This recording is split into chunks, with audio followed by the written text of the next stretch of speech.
live in the dungeon. This is the Dream Warrior Review. I'm Kurt Thomas. I'm Strawn.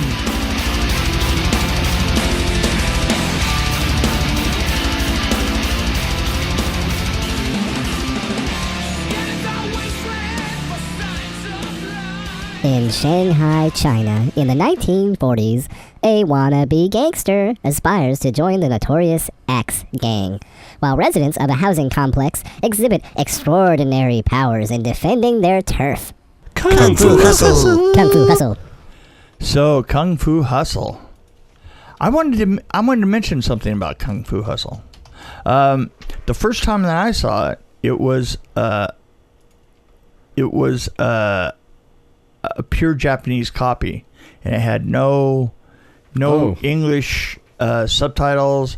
No, I guess they just released it for the Netflix foreign market, right? And I was like, it was even called something slightly different. And I was like, well, wait a minute. This is and this is by that guy that did that Shaolin Soccer, yeah. And Stephen Chow. And I think Stephen Chow is a genius. I mean, his sense of hyperbole combined with kind of going back and putting a new twist on physical comedy and goofy gag comedy and goofy group comedy and stuff is just amazing. And it's so obvious that he's a fan of American filmmaking. Yeah. And he had a guy named Donut. Donut. How many times did they say donut in the movie? No, I know, it's crazy. Yeah. I don't know if it's because I saw Shaolin Soccer first, but I like that a lot more than this one. I saw Shaolin Soccer first, and I like Shaolin Soccer better than this one, but I did appreciate it an awful lot more. This had a little bit more this recent time. This has depth. Substance to it. It does. Yeah. It does have a lot more substance to it, and it has an amazing dance number at the start. I mean, the choreography was great too, and the whole thing. So I was reminded. For some reason, I started thinking about that John Woo movie that I saw a long time ago, 1996-ish. Which one? The Killer. Oh, The Killer. Right. Yeah. Which, there's some amazing just the way that everything moves all the time. Right. It's just an amazing movie. Well, the thing is that this reminds me. We used to go all the time in San Bernardino. It was like Wednesdays or Tuesdays. They would have during the day, and on the weekends sometimes, but mostly during the week, during the day, early in the day. You could get down after school, or you could cut school, which no problem to me. But you could cut school, and they would have in the middle of the week, they would have Hong Kong theater. Oh, and they just one after the other that were just they didn't have English subtitles or anything like that. You just sat and just tried. Well, you don't necessarily need them. What? You don't really need them. No, you don't. Really, you can kind of follow the story a little bit. They had I got to see films where some of the gags, the running gags, are like a guy that jumps and sends his sword down through the top of the heads of his victims. Ladder fights. Fights are amazing. I mean, I'm definitely a fan of Jackie Chan. Oh, I yeah. think his ladder stuff that he does. But I mean, that Jackie Chan ladder stuff is based in a whole series of different Hong Kong films that are kind of will have one sequence in them that's ladder based. And they are so interesting. Yeah. Like ladders in the trees or like ladders on the ground that they flip up and it's just crazy stuff. Like Jackie Chan's a lot more intense than this is. This is more like Crouching Tiger and Dragon in some points. Right. Where they're flying around and stuff. Yeah. But Jackie Chan's intense, energy and action, constant. Well, yeah, and his and so is Bruce Lee. His is always it's always more professionally kind of put together than most of the other ones, and this is slicker than even any of Jackie Chan's stuff. This is like definitely like smoother. I don't know how to really put that, but yeah, you're right. Yeah, it's like the choreography in it. Yeah. And it's funny because you can tell that they did that whole set. That they used maybe a facade of a building, or because every once in a while it rises up above, and you can see the whole modern city in the background. Yeah. And then some of the things were just ridiculous. That were, I mean, funny effects, like the palm, the handprint that was in the ground, from like through the building. I don't know. I like that fight scene at the end. Oh, just you know what? And it's hard to parse it in your head. Yeah. It's hard to. I like that they had the two characters that went all the way through it. Yes. The married couple, right? Yeah. That are the landlords, like of the most annoying here. people on the planet. Most annoying people on the planet, and then after a while, they're the superheroes. Yeah, and I ended up liking him. Yeah, and you ended up liking them in the end. Yeah, and the thing is Stephen Chow. Stephen Chow is the one that's the huckster from out of town. Yeah. Right, and he eventually becomes the superhero. He's the loser at the beginning. Yeah, he's the big loser at the beginning, and it all has There's a little weird love story in there with the lollipop and right, and the whole bit. I mean,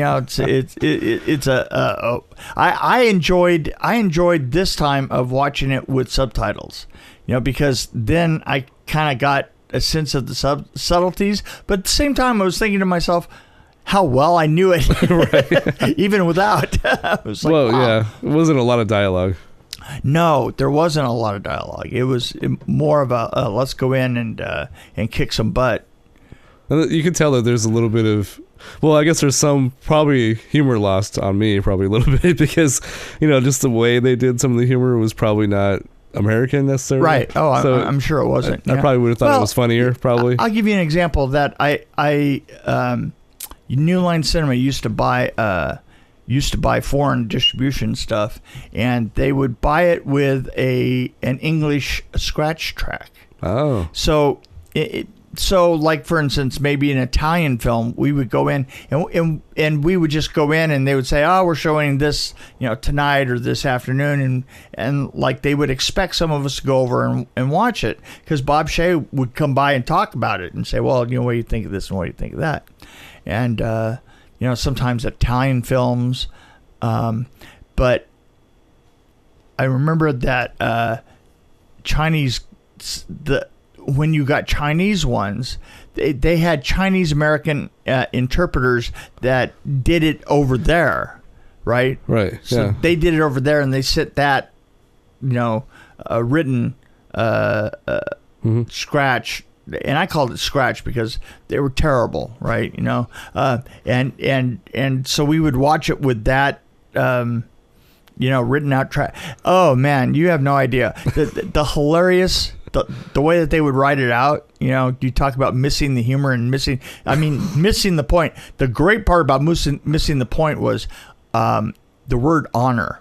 The understanding of how honor works, which Americans really just don't care that much about honor one way or the other. Certainly not enough to use the word honor anywhere. I had a teacher that in high school, or not in high school, in college. Yeah. University of Tennessee. He was one of my film teachers, and it was, of course, film. It was Vietnam. Oh, right. So the whole concept of the whole class was Vietnam, and he was a sergeant in the I think it was in the Army. Yeah, and honor. And he had a lot of PTSD. And honor came up a lot. And if you brought anything up that had to do with honor, he would go on this rampage about how he was asked to do things he didn't want to do, and he didn't want to dishonor his country, and he was there for honor. And then he'd start crying, and then he'd say, "Everybody, just go home early." Like, it was weird. Like, yeah. Anyway, see, I shouldn't laugh at that. I shouldn't. Yeah, but that was hilarious. But somebody out there hopefully knows what I'm talking about. Well, maybe we have a Tennessee volunteer out there. You're not sure. You never know. So anyway, back to honor. You would get the word honor I mean, first of all, like in different ways. at least 25% of it was completely random. I mean, it was completely rando words that you just had no idea. But then the rest of them, everything was built on the honor of a character, and such and such a thing was happening to him because of the honor and all the rest of that, and it could sometimes it could just really crack you up. Yeah. Is that kind of how like some of those Godzilla dubs kind of, yes, where the grammar is really bad and right? Well, the thing is Godzilla was a lot closer to actual our motivations in it to a certain extent. Yeah. But these were actually translated there. Oh, that's different. And they were completely different. I mean, the meanings of things just as they were transferred didn't even pull up. Just so. Seems like a Bob Shea should have just like dropped some dime and gotten a translator to sit there with you guys, and just say it out loud. Yeah, but you don't understand. He was going to change it anyway. He was going to come in and have an American crew redo the titles or do voiceovers or whatever. I mean, because New Line Cinema released a lot of that stuff. I mean, New Line Cinema had Chinese Ghost Story for a while. I was surprised to see that. I mean, how much stuff New Line Cinema got their hands on. Yeah. How much they distributed. Early. No, early. I mean, in the 80s, because that was kind of. That was the way that they made their money originally, is looking at foreign investments and bizarre films and putting them on college circuits and stuff like that, and used to be Bob Shea and 3 or 4 other guys that I've all talked to over the years, one of them being Jack Shoulder, that would sit in an office and look through advertisements that would come across their desk that for these different films and stuff and try and get a hold of them. And Jack Shoulder used to re-edit them. Really? Yeah, before he did Nightmare on Elm Street 2. Interesting dude. I'd like to have him on our show sometime. Yeah, he is. He's an interesting guy, especially based on his like resume too, yeah. He's a little bitter, but just the stories you told me are pretty funny. Yeah. Like he's very dry. He's very dry deadpan guy, but it's very, very funny if you know it. If you know it. Yeah. So now we're back on the film again. How did you like that? Okay. Whoa, I'm back. Okay. So what did you think? I actually really liked this one. Like I said, I didn't like it as much as Shaolin Soccer, but yeah, Shaolin Soccer though, good. We both did that about. They're totally different though. Yeah, they're totally different. Yeah. That had over the top like special effects. Right. This had like a little bit more low key special effects. Well, this one had, and I'd like to find out which one was first. I think Shaolin was. I think Shaolin. Yeah, I think it was. But this was more fewer optics and more just action. The way that the action was done and stuff. Yeah, it was a few years before. Yeah. But I like the main character better. Stephen Chow did a better job in this one, I think. Like overall. Oh, with the arc and so forth. Yeah. Yeah. With the character arc. Yeah. Just the way he played it, I thought was kind of cool. Yeah, well, I like the arc of all the characters in this one. And Donut, he was probably one of my favorites. Yeah, Donut was hilarious. And the whole thing with the lollipop and the flashback, I mean, that was pretty classic. Again, you said like American movies. And I never got that on the first one. The first time that I saw it, I never got that. It took me a while. It took me until the English came out. I was like, oh, man, look, that's got real subtitles now. And then the Hollywood ending, Yeah. The camera rotates and they... Yeah, kind of they get younger. It kind of reminded me of the... Of like the Blazing Saddles, and right off into the sunset. Right. So yeah, no, it was I'm gonna have to say that I know that I did Shaolin Soccer as a 4. I think I'm gonna explore more of his movies, but if you can find Mermaid, I would be amazed, and I want to see it so bad because there are some sequences out of Mermaid that are That you stole? hilarious. Oh. No, that Okay, that are sorry. hilarious. Got a little excited there. And you can see them if you jump on YouTube and put in Stephen Chow and put in Mermaid, and there's a sequence in there that is so funny. It's just hilarious. So I would have to go like a 3.6. I might go a little higher. I'm thinking 3 point. I'm going to go 3.7, damn it. Just cause, right? Just cause. Because I think I might have liked it more. Well, there you go. There you I go. found myself giggling like a schoolgirl a couple times. So Yeah. and I do that. You are a little schoolgirl. You know, I was wondering about something. What? Like how people like Johnny Carson or people that have done like a show like every night and they're doing like all these different people. How do they remember anything? Oh, yeah. It makes me wonder because, honestly, I got to tell you, I had a better memory for shows before we started doing this. Yeah. You know, Like, I don't remember what we've done half the time. oh, my God. I actually see I need a things. spreadsheet. I actually see the names or people will be talking about a film coming up, and I go, you know, that they saw, and I go, yeah, that really rings a bell. Yeah. You know? Well, I've had people ask me about the podcast. And they're like, hey, I like what you said about whatever movie it is. Right. And I'm like, and you go, did I do that? Did I say Did that? I say that? Okay. You know, sometimes it surprises me when I'll complete a thought. Right, I'll go back and I'll listen to one a little bit, and I'll go and I'll go. Well, there's a thought coming, Yeah. and I'll say it in my head, and I'll have said it exactly that way, right? And you go, oh, You wow, do that's remember weird. something. I do remember something. I think I know how Johnny Carson did it. He paid somebody else to remember for him. I'm 100% sure. It's like, don't you remember? He was on the show. Right. His wife is, Evelyn, and you've been reading it right there. yeah, the producer, you know. Exactly. But yeah, So, well, anyway, I think we're pretty much have killed this. I think so. I think it's dead. Yeah. Go see it.